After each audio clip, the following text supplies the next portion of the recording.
C'est le parcours d'une femme, alors certes parfois critiquée, parfois adulée, mais toujours en tout cas respectée pour les combats qu'elle a menés ou qu'elle mène encore. Bonjour Marguerite Stern. Bonjour, merci de me recevoir. Merci beaucoup d'être avec nous ce matin. Vous êtes essayiste et vous sortez un livre, c'est une grande première pour vous, auteur de Les Rives contraires, histoire d'une transition politique, c'est aux éditions Manus. Dans Les Rives contraires, vous parlez d'une histoire d'une transition politique, c'est comme ça que vous le sous-titrez.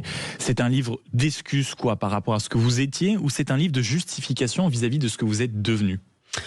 Ni l'un ni l'autre, c'est plutôt une tentative d'explication. Je remarque actuellement qu'il y a vraiment un mouvement de personnes qui passent de plus en plus de la gauche vers la droite, soit par une adhésion vraiment totale envers les valeurs de droite, soit parce qu'elles sont déçues par la gauche. Et c'est un parcours que moi-même j'ai suivi, qui est peut-être un peu exceptionnel par rapport à celui de plein d'autres personnes. Enfin, j'ai été activiste féminine, j'ai fait de la prison en Tunisie, j'ai créé un mouvement de collage contre les féminicides. Je suis allée loin dans mon militantisme, mais je considère que voilà, ce mouvement de droitisation de la société française, il est quelque part, général, pas juste résumable à mon cas. Et donc j'ai eu envie d'expliquer le mien personnel pour peut-être, dans l'espoir de tendre vers un récit un peu plus universel et d'essayer d'aider la droite à comprendre pourquoi est-ce qu'on est de gauche et d'essayer d'aider la gauche à comprendre pourquoi est-ce qu'on passe à droite. Mais est-ce que ça veut dire que vous, aujourd'hui, vous êtes en capacité d'assumer que vous êtes plutôt une femme de droite, voire autre chose, mais de droite assumée? Bien sûr. Est-ce que vous trouvez qu'aujourd'hui, dans l'espace public, c'est quelque chose qui est parfois difficile, c'est une étiquette qui n'est pas, on va dire, facile à porter? Oui, et je pense que c'est une des raisons qui fait que je suis restée si longtemps que ça à gauche. C'est pas l'unique raison, mais évidemment, il y a ce poids social qui fait qu'aujourd'hui, en France, quand vous êtes à droite, quand vous exprimez des idées parfois étiquetées d'extrême droite, aujourd'hui, uniquement se positionner contre l'immigration, ça fait qu'on vous qualifie tout de suite d'extrême droite. Et donc, il y a ce poids social qui est extrêmement fort, qui peut vous faire perdre des emplois, des amis, affecter votre vie sociale, et donc c'est dur à assumer, mais en même temps il faut le faire de plus en plus, y compris dans les urnes prochainement. Voilà. Vous, c'est ce que vous revendiquez, et vous expliquez aussi dans ce livre, on va dire, toute une partie aussi très intime de votre vie, des choses qu'on ne raconte pas forcément, ou pour lesquelles il faut forcément du courage pour prendre la plume, des relations qui vous ont fait souffrir, des prises de poids excessives, des maltraitances corporelles, des passages parfois par l'hôpital. Tout cela est raconté vraiment sans filtre. Vous qui avez l'habitude aussi de raconter à quel point il est difficile de vivre avec le harcèlement sur les réseaux sociaux, les attaques dont on peut faire preuve et autres, pourquoi avoir choisi dans ce livre-là d'exposer tout ça alors que vous êtes déjà largement sous le feu des critiques?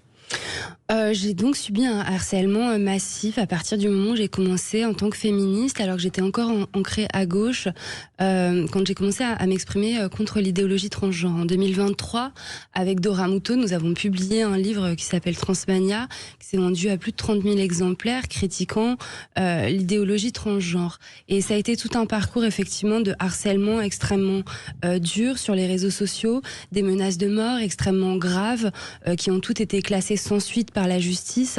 Et donc c'est une situation que beaucoup d'entre nous, disons personnalités de droite, lanceurs d'alerte de droite, nous vivons. Et j'ai eu aussi envie de témoigner de ça parce que c'est une réalité pour les personnes qui nous écoutent. Vous voyez peut-être plus souvent dans les médias, sur les réseaux sociaux, des figures politiques qui ont plus d'audience. Je vais pas en citer, mais il faut savoir que ces figures politiques-là, elles sont aussi aidées sur les réseaux sociaux par plein de comptes d'influenceurs, d'écrivains, d'essayistes, de lanceurs d'alerte qui participent à cet écosystème et qui, eux, n'ont pas autour d'eux, disons, toute une structure pour les protéger de ce harcèlement en ligne. Et j'ai voulu, et donc nous sommes isolés quelque part.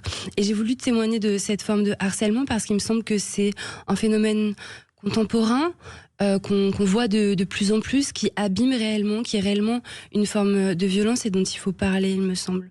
Et puis on l'a vu notamment chez les plus jeunes avec le réseau social TikTok qui provoque de véritables ravages, notamment auprès des jeunes femmes. On avait les mères qui sont à la une du journal Libération ce matin. Vous décrivez aussi dans votre livre, et c'est assez fascinant de lire sous votre plume, une véritable addiction en réalité à l'adrénaline quand on est engagé comme vous avez pu l'être. Notamment, vous parlez de votre parcours de fémène, notamment à la prison en Tunisie, puis à l'adrénaline qu'on peut avoir quand on crée des collages avec les poursuites qui peuvent s'en suivre. Est-ce que cette intensité-là, désormais, cette violence aussi qu'on peut ressentir quand on est engagé aujourd'hui dans une telle cause, est-ce que ce n'est pas aujourd'hui la base de l'engagement militant, beaucoup plus que la cause qu'on défend ?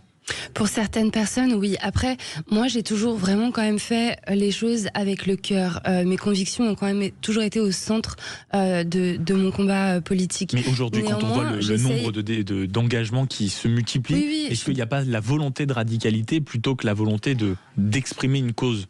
En tous les cas, vous parliez d'addiction, d'adrénaline, et c'est les termes que j'emploie dans mon livre. Moi, je pense qu'on peut réellement parler d'une forme d'addiction à l'adrénaline. En tous les cas, dans mon cas, et je suis sûre que c'est le cas de plein d'autres personnes. Et c'est une des raisons aussi qui explique pourquoi est-ce que je suis restée si longtemps que ça à gauche. C'est parce que quand vous vivez des actions d'une telle intensité, où vous allez par exemple mener une action...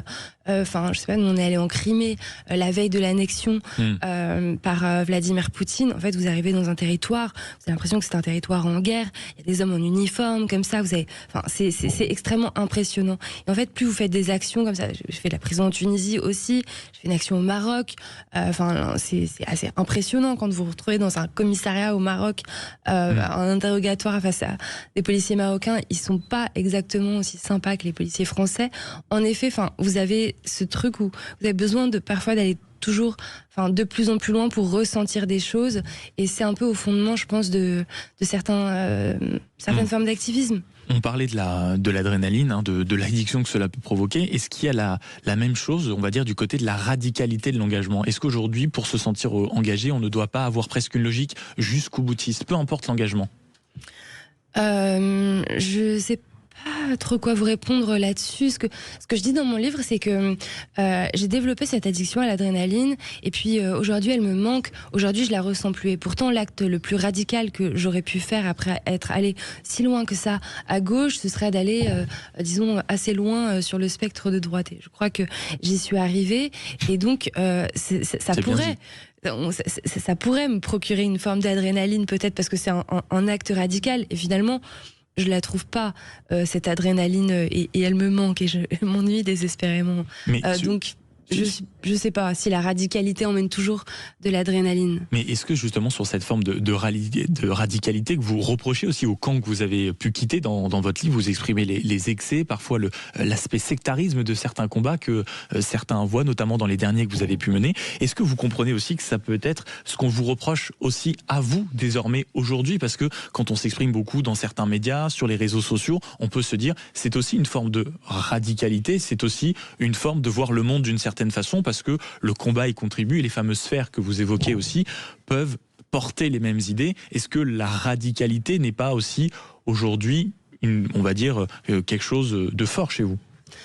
Je me sens pas radicale aujourd'hui quand je dis que il faut cesser complètement l'immigration, qu'il faut même prôner la remigration, parce que nous sommes parce que trop de cultures différentes cohabitent sur notre sol, et qu'on voit que ça mène à des violences qui sont délétères pour notre pays. Vous savez que même pour certains politiques, le terme de remigration, et pour beaucoup de Français, ça fait penser, alors je vais pas faire le fameux coup des heures sombres, mais ça fait penser à des périodes sales de l'histoire, ça fait penser, on va dire, à des comportements que beaucoup de gens n'ont pas du tout envie de se voir reproduire, surtout parce que la plupart se disent, on est ici chez nous aussi. Mais c'est justement ça le problème, c'est que ça fait penser, c'est que c'est une histoire d'étiquette, c'est une histoire d'imaginaire sombre. Moi, j'ai abandonné la gauche aussi parce que pour tout ce qu'elle comportait de mauvais en termes de concepts, en fait. On pense que par des concepts, par des idées qui sont parfois un peu déconnectées du réel. Moi, quand je parle de remigration, c'est juste parce que en fait, j'observe matériellement, très simplement, dans la réalité, que trop d'immigration, ça marche pas. Ni eux ni nous ne sommes contents.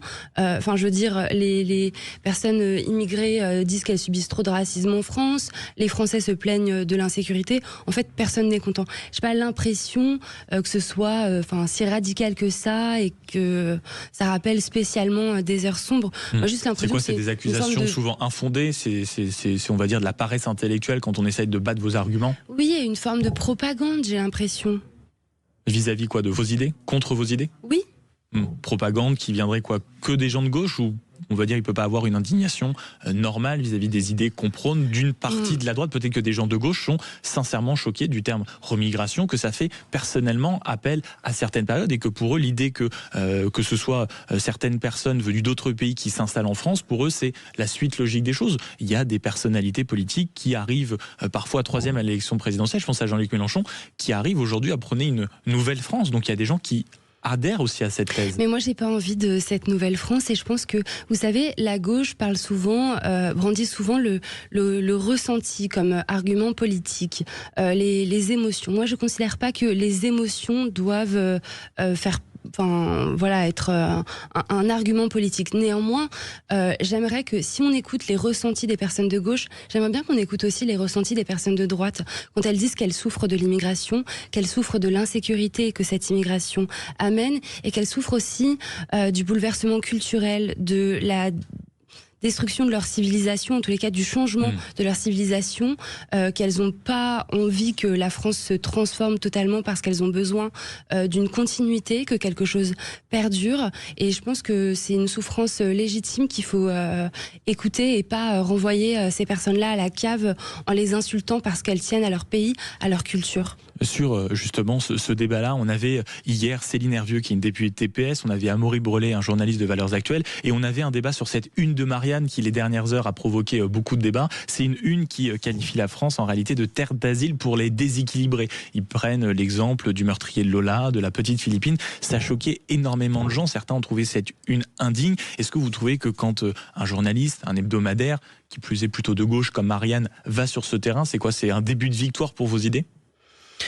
Je sais pas, c'est plutôt un retour vers le réel. Et si je me permets de dire ça, et si je me permets aussi de m'exprimer moi sur l'immigration, c'est parce que je l'ai énormément côtoyé, et plein de types d'immigration différentes à différents moments de ma vie. J'ai été bénévole dans la jungle de Calais, j'ai donné des cours de français, notamment à la communauté soudanaise. J'ai travaillé pendant 2 ans avec des mineurs isolés et des demandeurs d'asile, et donc j'ai pu observer parmi ces populations-là qui viennent, d'Afrique, du Moyen-Orient, d'Afghanistan, du Maghreb, que ce sont des personnes qui, en effet, souvent souffrent de troubles psychiatriques dus souvent aux conditions de leur migration. Voilà, et qui créent de véritables traumatismes, et j'y suis sensible, et dans mon livre je parle de ces personnes-là avec beaucoup de tendresse, et réellement je garde de la tendresse pour eux. Simplement, ils n'ont pas le même rapport que nous à l'autorité, ils n'ont pas la même culture, ils n'ont rien à faire ici. Marguerite Stern, auteure de Les rives contraires, histoire d'une transition politique, c'est aux éditions Manus. Dans votre livre aussi, vous parlez de votre combat judiciaire face à SOS Racisme. Vous dites avoir enfin senti, je cite, un cadre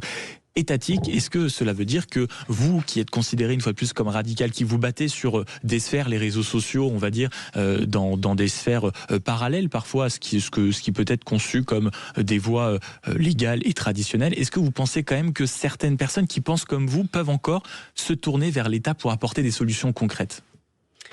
C'est-à-dire, désolée, j'ai pas bien compris la question. Vous dites avoir senti le cadre étatique quand vous avez eu enfin le combat. Est-ce que ça veut dire qu'on peut, en réalité, quand on partage votre combat, attendre encore des choses de l'État?